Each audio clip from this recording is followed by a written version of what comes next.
Okay, sådan der. Den er i gang. Den er i gang. Fede øllermøllen der, man kan mærke sådan, når man bliver gradvist mere fuld.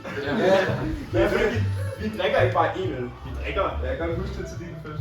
Så gik en fest der. Ja, vi sad lidt i din rum. Så gik jeg, Det er så ulækkert. og så kom jeg igen efter en halv time, og sådan, det var bare med stive. Jeg kan godt mærke det nu. Er det ikke noget, du laver, Ansgar, i dag? Så hej og velkommen til Øllermøllen. Vi sidder her i dag i Søborg i en lille hjertesofa. Det er meget hyggeligt. Og vi skal smage på nogle øl fra Herslev Bryghus. Jeg har noget forskelligt, og det første bliver viderebragt her meget snart. Så Johan introducerer med det første øl. Hvad er det, vi kigger på? Som fortabt det sene efterår og vinter, vil nu være, så kan den enkelte kun trænge til et tæt på naturen økologisk forårsbryg fra Herslev Bryghus. Præcis. Sådan. Det skal vi have nu. Ikke. Fremragende. Det er en god idé lige at nævne, at The Elephant in the Room, det er Anton i dag. Anton, han har nemlig fødselsdag i dag. Det er i dag, han har fødselsdag. Det er 29. november er Antons rigtige fødselsdag. Og hvor mange år bliver du? 18. 18 år. Vil du hælde til os alle sammen? Skal jeg åbne også? Ja. Det er Christmas, det er jeg. Og Anton skal have sit fødselsdagsglas. Det her det er fødselsdagsglasset. Ja. Og du skal tænke på, at du skal fordele det lige i alle glas. Så det er lidt Og vi kan lige skubbe, fordi så lader vi ligesom øllen døde. Ja, nå ja, vi lader det skubbe med i, det er vores lille ting. Okay. Den er helt ny. Der var meget skum der, hva'? Ja, okay. Hold da op. Det skal skubbe med. De skummer godt, de der Herslev Bryghus. Jamen, de... Det er, altså, det er nogle gode, de har fulgt mig lidt faktisk. Jeg har fået dem rigtig meget. Ja, jeg drak også en i går. Efter Mere bryllup. og mere. Ja, sådan, jeg fik også en før bryllup. Gjorde du? Ja, hvor det var sådan, wow, det er præcis den samme her, det smager vildt normalt, men Jeg synes, Michael har virkelig fulgt dig efter din fest. min far elsker jo også Michael. Det er altså noget godt noget. Ej, det er sindssygt. Det er dejligt. Købte også en i går til Jonas Havner. Selv Jonas Havn. Ja, Nej, det gjorde jeg. nej, ikke til Jonas Havner. Okay. Men altså sådan, jeg så ham. Mens jeg drak den. Det var en virkelig Genial kendt, også Johan. Det er Ah. det. Sådan. Smukt. Må man det? Ja. Nej, det skal være fair nok. Det kan være, I lige vil introducere gæsterne. Ja. Hvem har vi i dag her? Hvad hedder du? Jeg hedder Johan. Velkommen til Johan. Jeg hedder Arthur. Velkommen til Arthur. I kender mig måske fra sidste gang. Jeg hedder Karl Levin. I har jeres normale. Ja. Og så... Ja, Næste værter. og medvært Atle, også med i afsnittet før. I afsnit 2. Ja. Og også med at være. OG. Ja, rigtigt. Ja, det er jo det. Skal vi Fordele også glasene. Altså, du kan få den her. Ja, tusind tak. Sådan. Skål, har vi. Ja, det er skål, gutter. Skål. Skål for Atle. Og lykke med Jeg tager far. så Ja. meget øl ud af min hånd. Fødselsdagsdreng. Skål. Okay. Hansen han er lidt beruset, så hans udgæring er måske ikke helt... Det er jo min fødselsdag. Han har taget 18 shots, ja. Før det her. De begynder at ramle med. Vi snakkede jo om sidst, at hvis man er beruset, så kan man ikke rigtig smage øllen lige så godt. Men nu er den i hvert fald mere. Den ene faktor går ned, og den anden går opad. Så de udgør hinanden. Ja, det synes jeg også. Hvad vil du sige om den, Anton? Jeg synes, du skal have første ret. Det er en ting om. Det ligger dejligt lidt i munden. Den er meget syrlig, synes jeg, men hvis man ikke tænker over det, så er det ikke overtagende. Hvis man tænker over det, så er det meget syrlig, synes jeg faktisk. Den har lidt den der lidt friskhed af sådan noget lidt sådan appelsin citronagtigt, men jeg ved ikke, hvad der er i den, men det føles lidt, det er sådan lidt den samme palette, føler jeg. Jeg synes, jeg er meget enig der i, hvad du vil sige, Anton. Jeg vil også sige, jeg synes, det er en meget bred og varieret palette. Det fortæller ligesom en historie over hele forsmagen til mellemsmagen til eftersmagen af øllen. Så det er, hvad jeg har at sige. Er der nogen, der har nogle tilføjelser? Ja, som forskel til har den lidt symbolik af humor med korn. Ja. Men det tager den ikke. Nej. Rigtigt. Godt. Okay. Nej. Hvad siger du? Arthur, Jeg synes, den er dejlig. Jeg synes, den er blød. Og så er jeg enig med Anton, der er lidt syrlig i den. meget bevidst. Det er jo en stærk pilsner, det her. Altså, det har jo ikke noget at komme efter der. Jeg synes nærmest, den minder nærmest om IPA. Altså, jeg synes, den er meget sur, Ja. faktisk. Meget stærk. Ikke dårligt, men man skal være til det. Altså, Det har til gengæld ikke bitterheden af IPA. Nej, det er rigtigt. Det er rigtigt. Det dufter ikke af. Den udfordrer dig. Ja, det er rigtigt. Men er der, lad os se om der er tilsætnings... Den er oppe på 6%, så det er ikke en svag fætter. Det tør jeg godt om, men det er ikke en helt svag fætter. Vi skal nok skynde os, fordi vi har rigtig meget øl på agendaen. Ud af 6, hvad vil du give? Ud af 6, jeg vil have givet den en 3 ud af 6. Jeg synes ikke, den sparker, som den kunne. 3 ud af 6. Jeg vil give den en 4 ud af 6. Er du på grund til? Ja, jeg synes den er god og i orden, og jeg vil drikke den igen, men i forhold til hvad jeg har smagt fra Herslev Bryghus, så synes jeg faktisk ikke, det er den bedste. Ja. Jeg klarer det ikke. Jeg vil sige 3,35. Det er lidt bedre end bare normalt, men man giver også lidt ekstra penge for sådan en her. Men den smager, den har lidt twist, og den er speciel nok, men den er ikke nødvendigvis på en god måde speciel. Den er interessant at smage, men man kan ikke nyde uendelig mange af dem. Men den smager godt. For mig så synes jeg faktisk, den er rimelig eksotisk. Så jeg vil nok give den en 4,5. Ja, altså jeg tror jeg giver den 4, fordi altså, nu er jeg ikke største sådan ølkondensør, men jeg synes egentlig, den er meget god, men ja, som også blevet nævnt, altså man kan ikke man kan ikke drikke helt så mange af dem som andre øl, men jeg synes heller ikke, den er dårlig. Det er en special øl. Ja. Ja. Den kan ikke score mere end en 3 hos mig. Og jeg glæder mig rigtig meget til den næste. Så lad os hente den. Ja, Så imens Johan lige henter øllen, så kan vi lige kigge på etiketten. Det er jo en flot øl. Og vi skal også huske at vise farven på øllen, lidt taget på kamera. Nå ja. Ja, den var meget cool, den her. Ja. Den var nærmest lidt grøn også. Den har en meget sjov farve. Skal vi ikke... Jeg vil stille den her foran. Ja. Jo. Så man kan se på række. Det er sådan en flot øl. Det er en flot øl. Ja, flot indpakning og godt produceret. Det er nu det næste, det gør vi. Gør jeg det igen? Ja. Er det kastanje eller hvad er det? Vi bevæger os i kontrasterne, og ja, som efterårsfrugt, så er kastanjenåse har sat sig særpræg på den årstid, og ja, som kontrast til denne, så håber jeg i hvert fald på den andet eller andet. En brown ale skriver de den som. Ja, men det må finde den anden vej så også. Præcis. Den kan jeg godt. Skuddet til kastanje. Ja, Skud til kastanje. Goat. Så kan det være, at vi Det er ikke alt, der skal det. Lad os tage på tur, lad os sige Arthur. Arthur. Arthur. Ja, studio light er vores. Ja, i hvert fald så er den der.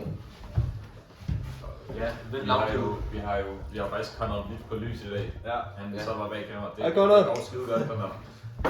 Gutter, det må altså ikke blive for hyggeligt det her. Jeg skal nok lige kunne finde ud af at tage toget til Amager Ja, det kan du på et andet tidspunkt. Det er en tog. Det er jo faktisk Du får en kvart genstand per øl. Ja, men nu er det jo mig. Ja, okay. Det er så en god pointe. Det er jo en faktor. Du kommer med gode argumenter. Og vi kigger på farven af den her. Wow. Ej, i hvert fald anderledes. Det lever op til sit navn. Ja. Den er godt nok flot. Skal I lige vise Ja, noget? jeg vil lige til det. Det er så Skal vi se her, så Hold det op. det her brown ale, det er altså det er ikke underdrevet. Conor, kan du lige spørge lidt tilbage. Ja, Ja, tak. tak Conor. Fødselsdagsbarnet jo. Så det er en meget brun øl det her. Og det var flot, den er. Det kan også Meget godt være. flot. Har noget at kigge. Hvor lidt skal jeg? Det kan være, vi kan starte med. Jeg skal vise dem. Ja, så tager vi væk. Det er altså, det var jo Den dufter af rigtig meget karamel. Eksemplar 1. Jeg har tænkt, det var sådan noget i karamel. Der er en chat tilbage faktisk. den er så vildt. Den er sød. Men det er jo særligt det mørke øl, der er altid sådan nogle ekstra tilsætning i stedet. Er det hvilken en af det, vi drikker? De to? Det er den, Ja, den her Den brune, ja. brown ale. Den kommer nok til at smage meget anderledes. Det gør den. Den mest karamelliserede øl, og vi smagte jo på en mørk øl i sidste video også. Ja. Den her er mørkere. Hold da fest. Ja. Nej, den er jo ikke nødvendigvis mørkere, den er bare sødere. Den er sådan, den er mere sådan... Jeg synes, jeg oplever endnu mere karamelliseret kaffe end sidste gang. Ja, men... Mere kaffesmag, ja. Mere kaffesmag. Ja. Men jeg synes ikke mere nødvendigvis bitterhed. Jeg synes, den har samme intensitet. Det er de. Ja. Det er mere træ. Ja. Ja. Smager af træ. Det er måske noget... Ja, Ja, brændt. Det er lidt brændt. Ja. Et rest. Ja, meget ristet. Ristet jeg egentlig. Der er lidt noget med nogle mandler inde på strået, ikke? Ja, Det er lidt farvet ristet. Altså, de blev lidt Ja. Ja. Hvad har du at sige, Johan? Nu ser jeg faktisk noget rigtig klogt, ikke? Mm. Det er, det til at løbe om bag. Fordi det er så bitter, den uens smag. Ja. Men jeg synes, det var bedre end før. Så 4,3. Og sådan. Ja. Ja, altså... det ved jeg ikke. Der er meget at sige om det i forhold til den anden. Den er meget anderledes, men... Den lever meget op til navnet. Kastanje og Brown Ale. Og jeg synes også, altså... Jeg synes også, den er god. Jeg ved virkelig ikke, om jeg skal placere den. Altså, jeg enten så er jeg lige over, eller på det samme som den anden. Men jeg tror også, jeg vil give den lidt mere. Så jeg tror, jeg siger 4,2, tror jeg. Jeg synes, den er... altså, jeg vil ikke kunne drikke mere end en af de her, tror jeg. Ja. Den er lidt kaffet, lidt havremælk, hvis I kan følge mig. Ja. Havremælk. Ja, den er... Jeg vil nok give den en 3'er, tror jeg. Jeg vil sige, Brown Ale er totalt en smagssag. Altså den her, man er virkelig kulsyre for det første. Jeg ved jo, I er enige med mig, men der er intet, altså... Jo. Nul brug til den her. Men det kan jo være transporten af den, eller whatever, den er ikke helt men ja, den smager godt, altså... Bedre end den anden, synes jeg, eller mere en federe smag, men i forhold til sådan som egenstående mørk øl, så synes jeg kun, den får en 2,5. Jeg synes ikke, den har noget særligt, men det gør den ikke bedre. Altså, Overhovedet ikke. Jeg ændrede også min vurdering til 2,5, tror jeg. Jeg vil sige, at... at godt i forskellen der, så. jeg synes, jeg er til gode mørke øl, og jeg er ikke så meget til den her øl. Jeg synes, den overrasker, det er en mørke øl, der er ingen tvivl om. Men for eksempel Mikkeller synes jeg har mere dybde til smagen, og mere man kan være på udkig efter. Mere en rejse, man bliver taget igennem den her, hvor det er en meget en lige til smag. Og jeg synes ikke, der er så meget spørgsmål at stille til smagen. Det er en mørk øl. Men mere synes jeg vil give den en 2,4.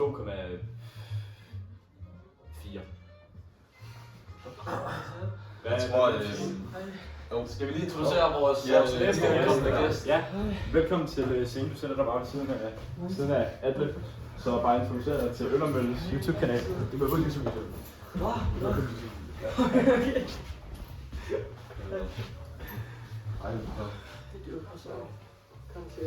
Vil du introducere dig selv? Og lidt om, hvem du er? Jeg hedder Vilfred, og jeg spiller bas, og jeg kan drikke øl. Jeg går ud fra det handler om det her. Ja. Ølsmag. Det er lige rundt med kastanjevind af. Ja. Jeg synes, den her kastanje her, den er lidt for vild til mig, tror jeg. Den skulle ligesom parres med et eller andet fedtet mad, tror jeg, for at kunne få den ned. Men det er en meget brun øl, og den smager rigtig meget. Og derfor får den ikke 1, men 2. Sådan. Og lige til den næste, Willeren, du får den her. Og så Johan, vil du ikke give os endnu en introduktion? I stille. Ja, hvis du skulle gætte på en moderne øl, hvad skulle det så være? Hvis nu I skulle gætte på en moderne øl, som er trendy. I bag. Ja, som er hazy. Ja. Hvad er det, vi skal have? En hazy. Jeg håber, at Hakken den er hazy, fordi det er jo ligesom det, der er sjovt ved dem. Og ellers så smager den mest bare IPA. Og det kan være lækkert, eller lidt klamt. Ja. Og det er meget 50-50. Jeg synes, IPA det er det mest 50-50 game. Og meget mere end 50% af dem er faktisk skulle lækkere. Ja. Men jeg vil sige, at der er jo rigtig mange af de, det er jo helt klassisk, ikke? Men rigtig mange af de der Yakima-nogen, de slapper, guys. Jeg men har smagt gode idéer. Ja. Men det har været lige Jeg synes, nogle af de bedste øl, jeg har smagt. Royal IPA er for voldsomt. Ja, Last IPA. Ej, men det er bare klamme. Alt masseproduceret IPA, det er for voldsomt. For eksempel om sommeren og drikke sådan en Yakima Juicy. Det ser altså sådan her ud. That shit hits. Ja. It does. Eller noget, der Rigtig afholder farve. Det er også fordi den er rigtig frugtig. Vi kan lave Anton-testen. Hvis man kan se Anton igennem, så er den ikke hazy nok. Og er øl nogensinde dårligt, når det er om sommeren? Det er en kold om sommeren, så er noget som helst. Godt kamp. Er alle med? Ja. Godt.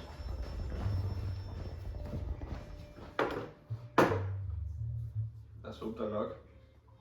Eller så må vi... Ellers så... Må jeg få det? Jeg må uddeler det godt. Og ja, hvis man ikke Så får du fordeler, resten af... hvis man ikke fordeler ordentligt, så er der faktisk en straf, og det er, at man skal bunde en Royal IPA. En lunken. Den værste lunken. Så er det da heldigt, at Anton fik rimelig... Så det var godt gået. Det er altså rimelig meget. Ja, det er næsten perfekt. Og det er for at bakke op i kommunistiske tanke, selvfølgelig. Ja, selvfølgelig. Okay. Ja, så sætter vi her. Skål. Så, Det er et tema, der gentager sig tit på ølbælgen, synes jeg. Skal vi lave en skål alle sammen? Ja, skål. Skål. Og velkommen til. Mange tak. Mm. Den er meget frugtet nu. Ja. Det er lige pænt. Dejligt med noget brus også. Jeg er slet ikke i tvivl. Men jeg er ikke enig om, den er meget frugtet nu. Ja, det kan jeg faktisk godt lide.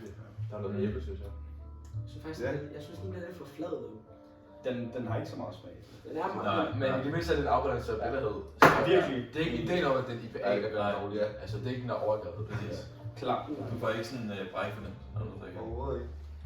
Jeg synes, den sidder dejligt i munden også. Ja. Sådan, Den er meget nemmere at drikke, den her. Ja, meget lidt. Ja. Men jeg synes faktisk, det bliver lidt sådan...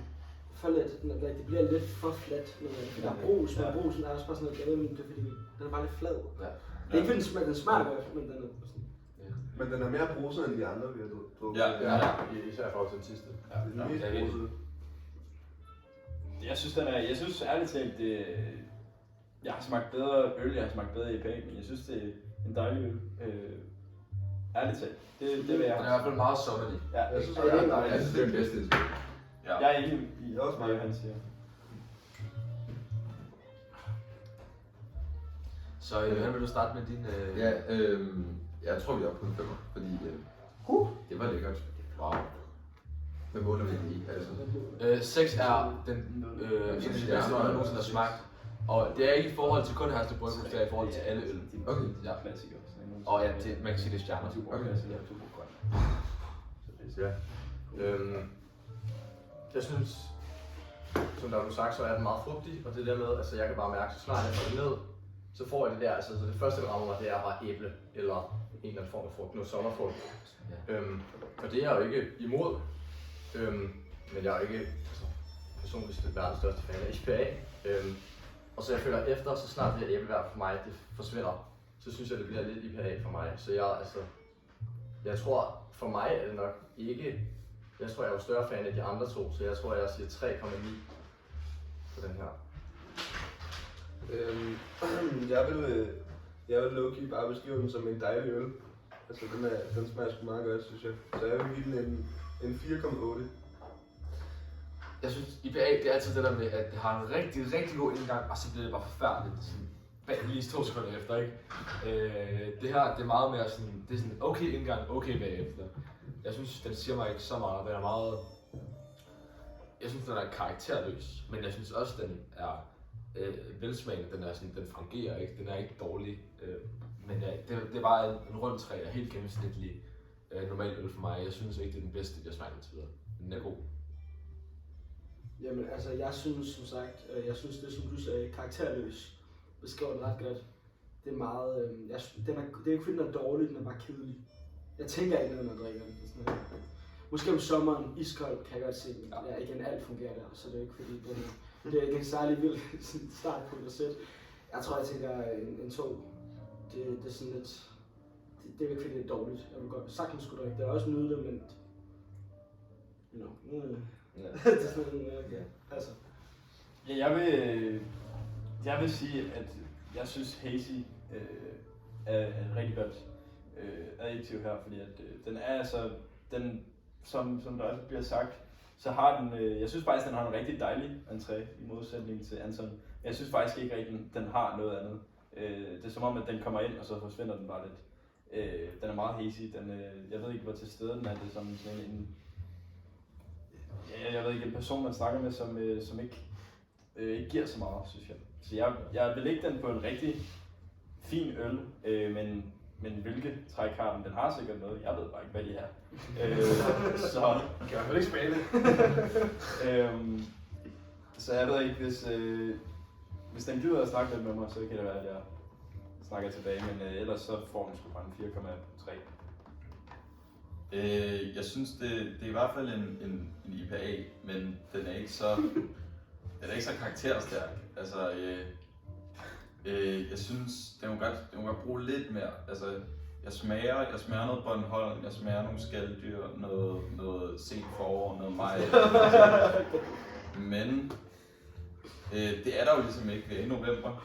Det er iskoldt, vi er ikke på Bornholm i hvert fald. Det er en stor faktor, faktisk. Det er en kæmpe faktor. Ja, og Hvis jeg var på Bornholm, havde jeg ændret det hele. jeg smager noget kornmark, og det har jeg ikke. Så derfor så får den altså kun en 3,7. Jeg synes, det er udmærket, men 3,7, Det er fuldstændig fair sagt. Det er altså nogle virkelig gode beskrivende ord, vi får brugt her, synes jeg. Ja, live by words. Ja. Ja, nok. Altså, vi har fløjen herover, som måske er lidt mere glad for mere øl. Jamen, jeg synes... Og derovre, der er lidt mere kritiske, synes jeg. Ja. Jeg synes især, at vi har en kritisk rødhår der. Jeg har i hvert fald rødhår, det er helt sikkert. Hvis der er ingenting, så er det sikkert. Det er jo ikke fordi, den er dårlig, den smager jo fint. Det er bare sådan... Altså, når man drikker den her, tænker man så... Nej, man tænker... Ja. Og jeg tror, det er det der... Altså, jeg fik at vide i hvert fald, at en træer her vil være sådan rent klassisk, du ved... Gennemsnit. Ja, sådan en super grøn, altså... Jeg vil give en classic, måske 2,9 eller sådan noget. Men selv når jeg drikker sådan en nu, vil jeg alligevel selv efter sådan... Ligegyldigt hvad for en vibe, der vil alligevel få sådan en... Ja. Når jeg får det her, så er det stadig lidt sådan en ikke-ad, det med... Ja, det er jo Jeg bruger meget ikke big boy words, jeg bruger meget med her. ja, det er godt. Det beskriver det meget godt. Og det er jo ikke fordi, det er dårligt, man kan jo snilt drikke det, og det smager, altså jeg er sikker på rigtig afkølet, og sommer vil det være dejligt, men... Altså, det er ikke bare blevet smidt i en taske Måske bliver alle karakterer plusset lidt, fordi at det nok alt sammen mangler kultur. Ja. Ja, det måske lige sige først.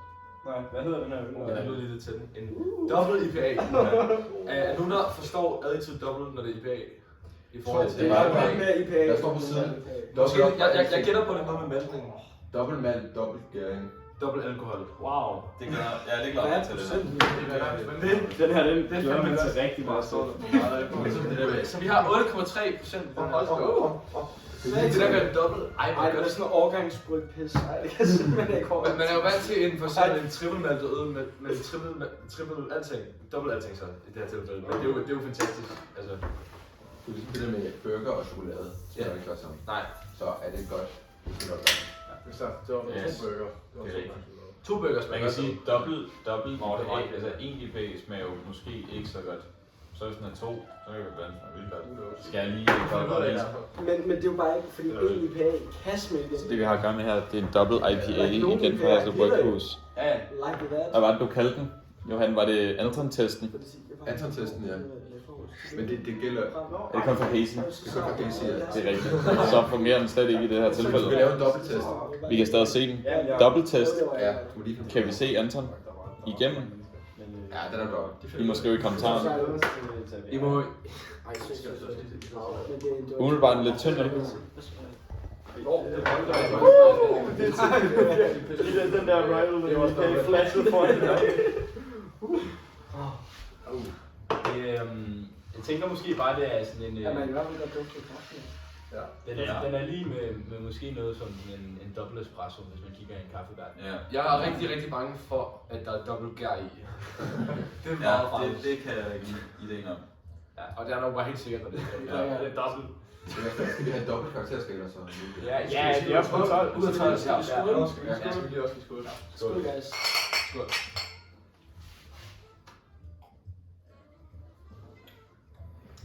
Ja, dobbelt gær. Oh my god. Det der eftersmag er ikke vildt. Jeg Den kan jeg ikke lide. For meget. Nej, den kan jeg altså ikke lide. Jeg hader eftersmagen. Kommer ind til det. Nej, jeg hader den ikke. Jeg synes eftersmagen er okay, og Jeg det tror, synes jeg jeg er er noget noget efter det. Nej, start. Jeg gider ikke. Den her, det er ligesom at blive adet, men man bliver sådan adet i et åbent sov. Hvor er det fucking rigtigt. Ej, hvor dårligt. Ej, for helvede!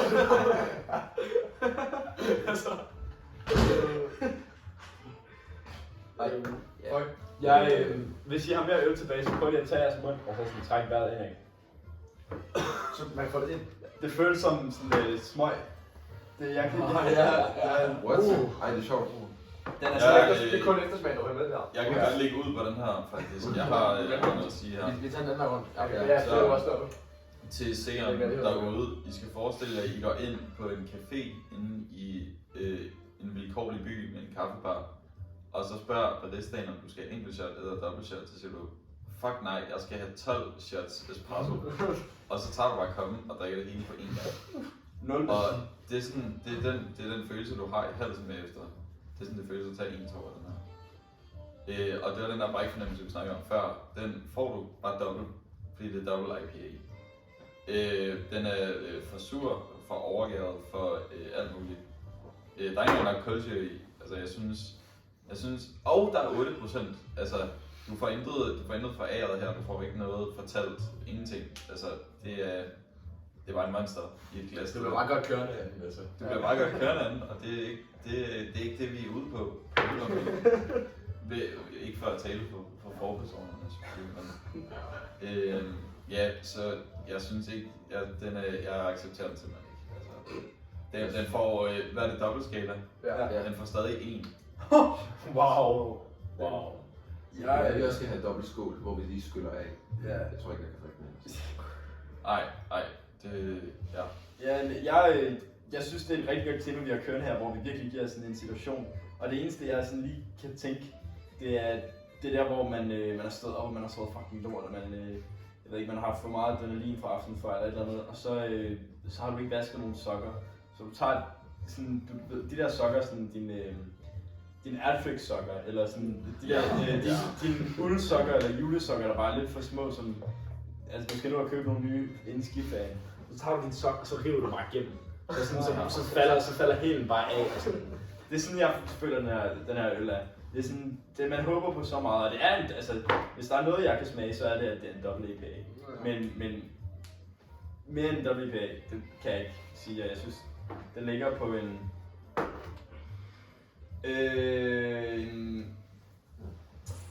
hvis 6 er en Tuborg grøn på dåse, så er dobbelt IPA en 3 ud af 12 for mig. Er du ud af 12? Jeg tror du er ud af 6. Det er dobbelt skala. Det er dobbelt IPA. Ja, of course. Lille gimmick. Jeg synes, nu er vi meget situationsagtige her. Jeg måler rigtig mange øl på. Okay, hvordan vil jeg have den her øl som reparationsbajer? Og den her øl som reparationsbajer vil ikke sidde synderligt godt.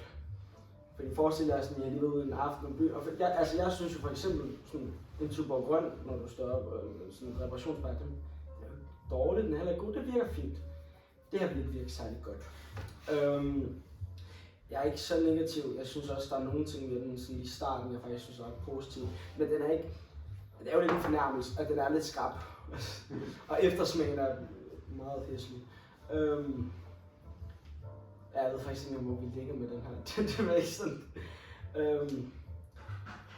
Altså, man kan ikke sige, at den er karakterløs. Ligesom den anden. Den har fandme meget karakter. Måske lige en tand for meget. Eller mere. Den taler. Ja, det gør den. Råber måske. Ja, skriger faktisk lidt for meget. Det bliver lidt sidste så faktisk jeg ligger samme sted som den anden. Vi ligger bare på de 2 forskellige ender af, hvad jeg synes, der var godt og dårligt. Det her er bare den omvendte. Det her det er også en 2. Eller som så en 4 her. Ja, dobbelt. Ja. Det er dobbelt for meget. Jeg tror, okay, indtil videre er jeg mere positiv, end hvad vi hører herovre af. Fordi det kan godt være, at man mister alt balance i, at alting bliver fordoblet. Men det er jo også på en eller anden måde noget, man kan nyde, hvis man ligesom. Jeg ved ikke, jeg synes, der er noget over smagen, der sådan driver mig lidt ind, eller det er sådan lidt. Altså, jeg færdiggjorde mit glæde med mit glas. Det er ikke fordi, jeg tænkte, for helvede, jeg vil ikke tage en tår mere. Sådan, den var bare stærk, det var bare en stærk øl. Men hvis man går i Netto, og man har lyst til at købe en 8% øl, fordi man lige er blevet 18 eller noget, altså, så fedt. Altså, så er det jo bare det, man gerne vil have, og så fungerer det fint. Men det er en meget betinget øl, man skal være i bestemt humør, tror jeg. Tilfældigvis var jeg måske lidt humør. Jeg giver den faktisk en 5,9 ud af 12. Så må jeg altså godt få min... Tak, det vil jeg rigtig gerne. Fordi jeg synes faktisk, den er helt fin. Jeg vil drikke den lige så meget som... som... Jeg er lige så positiv. Altså nu var jeg på toilettet, men jeg vil vurdere den nok en 1,5, tror jeg. Det er virkelig ikke... Wow. Bedre end Ud af 12? Nej, ud af 6. Så Det tre ud er af lige 12. den dobbelt, men det er bare 3 ud af 12, så. Okay. Det var Nu kører vi ud Nå, af 12. okay, I kører Det er dobbelt. Ja, okay. Men den er ikke lige mig i hvert fald. Jeg vil ikke uddybe. Den er bare ikke mig. Ja, altså... Så jeg vil også bare starte med at sige det, altså den er overhovedet ikke mig. Jeg tror, jeg går på, med alle score, altså 1 og 12. Jeg kan overhovedet ikke lide den. Og jeg bliver nærmest lidt fornærmet, hver gang jeg smager den. Jeg kan stadig smage den i min mund. Men det er virkelig bare sådan noget, altså hvis jeg møder op til Antons fødselsdag for eksempel, og Anton han siger, ej Arthur, jeg er glad for, at du kan komme, og så han hiver sådan en der ud af køleskabet og stikker mig, så vil jeg blive sur og måske endda klappe ham på hovedet, og så vende ryggen til at sige, det er altså, jeg kan virkelig lide den. Ja. Jeg tror, den passer godt i det ramme, der hedder kunst for kunstens skyld. Hvor det her ikke er særlig flot. Det er meget rigtigt. Ja, så nu den smagt, og det var vist også det, den gerne ville. Den får 3 ud af 12. This track. Ja. Forestil jer en banan og klistret op på væggen med Kan et vi stykke ikke få det ud gaffel som sådan, ikke Kan vi ikke få en god øl? karakter, også bare have fin karakter og smag? Du er kommet til de 2 dårligste. Ej, Det var de andre bedre? Ja. de andre, jeg synes, vi havde en virkelig mørk øl. Ja, kastanje og hvad var den første? Forårs, Det her, den her har jeg gemt til sidst, fordi at det er Antons yndlings. Er det hvide? Det er vedøl, ja. Nej, men den er måske... Nå, jamen, det er juleøl. Den har jeg gemt til rigtig sidst. Det er fordi, det... Jeg har det meget Det er stærkt. ekstra noget. Ja, så er det her.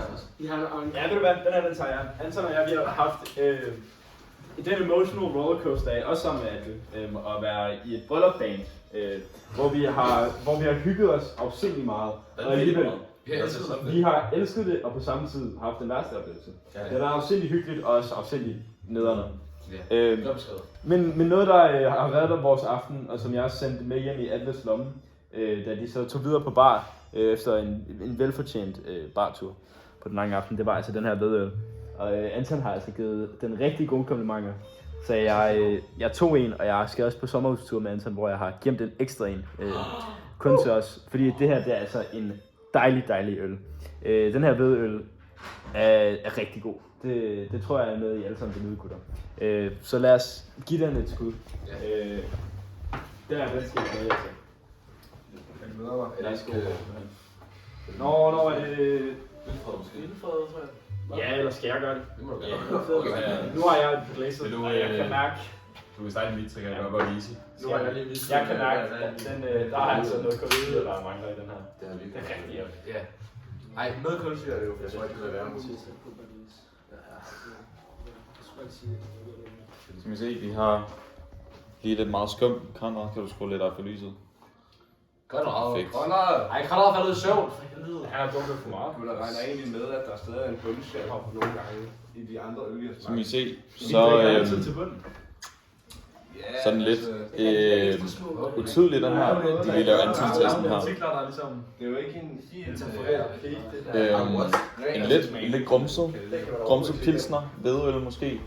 Jeg får lige lidt ekstra her. Hvad siger Anton-testen er negativ, tror jeg. Hvad er Anton-testen? Men det er jo fordi, det er jo ikke Ej, prøv lige at gøre et tegn. Når det er ved.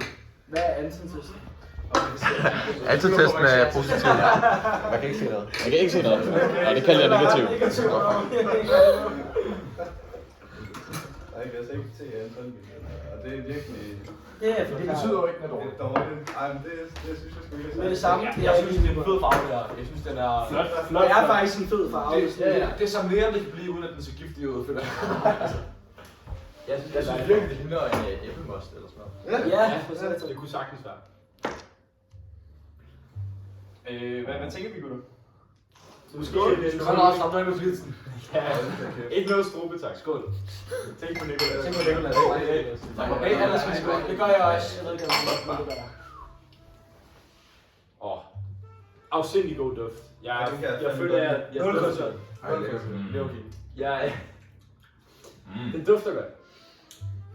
Hvorfor er der ikke noget kulsyre i? Er det fordi, Det er fordi, jeg har rystet den på vej. du ryster den lidt? Ja, men Det og stadig, du ved, det er en god øl, når den ikke har noget kulsyre, og den Det fungerer. stadig Og smager den godt. stadig bruser lidt på en eller anden måde. Jeg synes, der er indgået meget min. Der er brus i smagen, Ja. så er jeg næsten at sige. Jeg vil gerne have smagt med endnu mere Ja. kulsyre. Så taget i jeres lokale supermarked. Iskold. Det er Meget godt. sjældent. Øj, nu kommer der nogen hjem. Det gør det. Sådan. Lad os så lige skynde os videre. Ja. Den er altså dejlig, den er lækker. Wow. Jeg lægger mig bare fladt ned og siger dejlig øl. 5,3 ud af 6. Så er det sagt. Inden vi går videre. Skal jeg lige? Ja. Er det Gløk-holdet, de har? Det kan godt være, at det er en hvedeøl. Og man tænker, at det vil næsten være klichéagtigt, hvis man fik konnotationer til en hvedemark i blomst. Men det er det, man gør, når man drikker denne øl. Og det er sommer. Det er sommer, og det er faktisk højsommer. Det er den 24. juli. Noget af den stil. Det er så sommeragtigt, som det kan blive. Så langt væk fra vinterens mørke, depressive tilstand. Så derfor så får den her 5,5, fordi du bliver bare glad. Og de siger Shakespeare poetisk. Ja.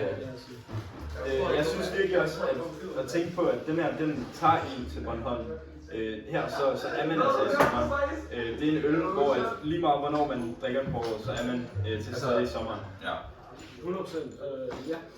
No shot. Hvad kan man sige? Altså, det er første gang, jeg smager den her. Jeg har ikke smaget den meget positivt. Du vil også bare komme?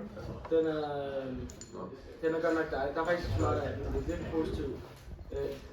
På en eller anden måde formår den at have virkelig sådan pack og punch, men også være relativt let. Altså, jeg synes nok, at den er nem at drikke. Jeg tænker også 5,1 eller sådan noget. Hej! Hej! Nå, hej. Hvor er I siddet? Har I set Vær med på vores YouTube. Har I set Au Boys story? Nej, hvad er du, boys? Gå ind og se den, det er fucking sjovt. Du får komme og sidde derovre. Du skal passe på, Nå, at du skal tilbage i kameraet, ikke? Okay. What? Jeg har lige der. Ja. Hvad filmer vi lige nu? Ja. Hej, vi redigerer ikke vores videoer. Det er godt koncept. Og svæver, unødigt tak, fordi du har set over hele sin content. Ja, vi elsker dig, Ulle. Vi elsker dig, Ulle.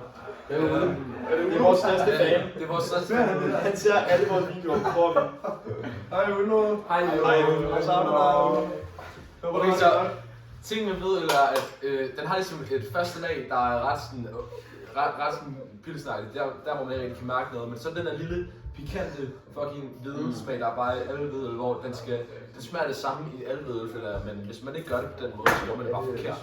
Der er en rigtig måde at lave en hvedøl på, der er en rigtig måde, den skal smage på, og så er det tredje lag, hvor der ligesom er eftersmagen af det syrlige og citronen og whatever.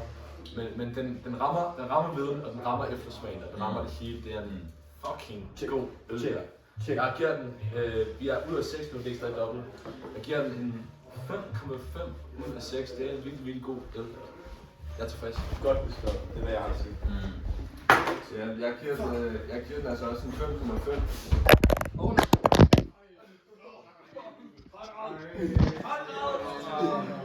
Giv den støtte? Nej. Godt. Med karakter. Sådan der. Jeg smadrer dig i flyet. Altså, Så Har du rosiner til gløk?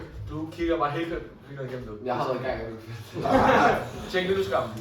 Ja, det har jeg skrevet. Nå gutter, så er det ved at være næsten autotid også. Hvad har du at sige? Jeg vil bare lige slutte af med at sige, at man kan drikke mange af de her. Så det er det eneste, jeg siger. Den er virkelig god, og jeg vil den 5,5.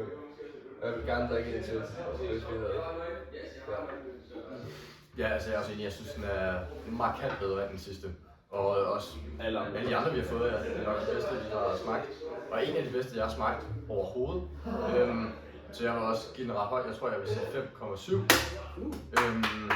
Det er virkelig, den er den højeste rating, vi har haft. Det er også den højeste. Jeg synes virkelig, altså, jeg vil kunne drikke mange af dem, og jeg vil nyde det. Ja, jeg synes bare, den er virkelig god. Jeg kan se, at den altså både starter og slutter. Nu kom den lidt mellem i, men det kunne den også. Og derfor matcher Atlas bud på 5,5. Det gør vi altså. Den kan rigtig Satan. fed øl. Fantastisk. Ja, dejligt. Ja, så der var sige tak til Hanslev Bryggen. Ja, det er en fantastisk oplevelse.